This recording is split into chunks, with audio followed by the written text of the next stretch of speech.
We have at Celtic Park is we've got a rail seated area, and this was really brought in just as a result of the safety requirements at the club. What we had was a group of fans who wanted to stand at matches, and as a consequence of that, what we get is a visit every week from Glasgow City Council Safety Advisory Group. So they were unhappy with the fact that we had so many fans standing. So it became apparent after a number of different communications from the club that the fans were never going to sit down. So what we really had to do was to try and safeguard the stadium capacity by finding a solution that kind of met for everyone. So rail seats kind of seemed to be the one that ticked all the boxes for us, so that's why we went for the rail seated option. It took 6 years between first of all kind of coming up with the idea and then proposing it to Glasgow City Council, and eventually coming up with a proposal that they were satisfied with, that they felt kind of met all the safety measures. So from that perspective, yeah, took a long time, but we got there in the end.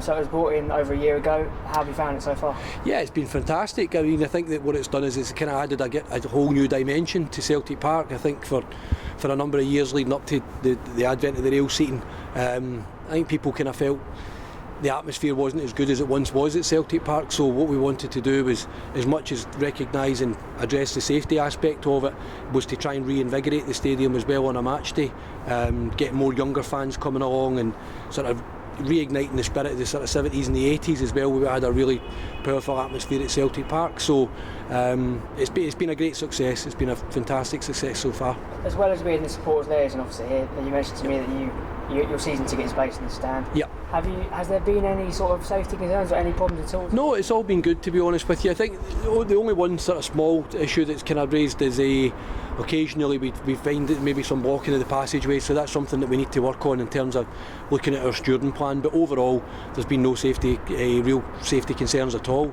It's all went very well. Most games it's full to capacity and generates a great atmosphere, but no safety issues.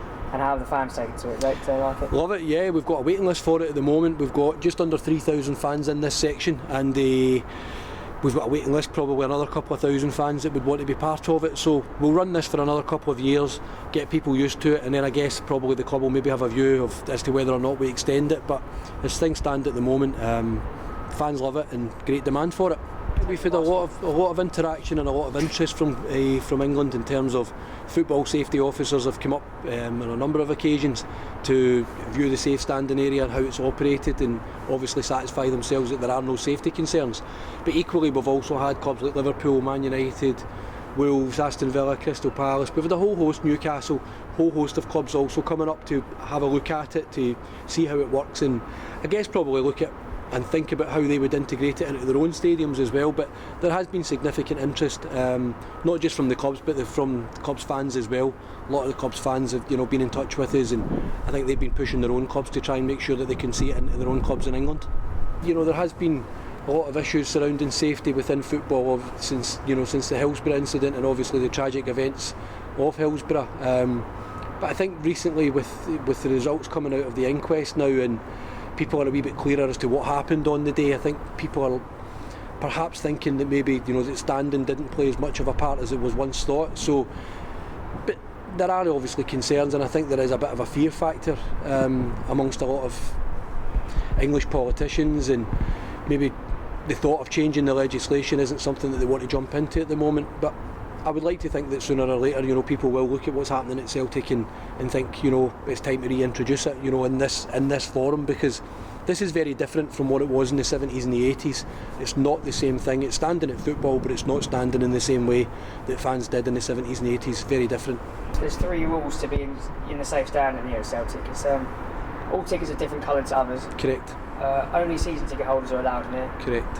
And each person has numbered tickets. Yes, that's correct. Can you just talk me through why those 3 rules are implemented? Yeah, well, one of the concerns from the safety advisory group was that there was a fear of migration and fans coming from other parts of the stadium to come into this area, because it's so desirable and so many fans want to be part of it. So what we did was we initiated different colour tickets, so that if you're coming in through this exit or that entrance, then you're quite clearly distinguishable by the colour of your season ticket. It's quite easy for the stewards to identify you as being someone that should be here. So that was one part of it. Also, I think just in terms of familiarity, we wanted to make sure it was season ticket holders only. So again, people are regimented in the way that they're managing it. And obviously the reason for a block row and seat number is just so that, again, going back to the familiarity, people know where they're going, they've got a designated place, and you're not getting overcrowding and overpopulation in specific areas.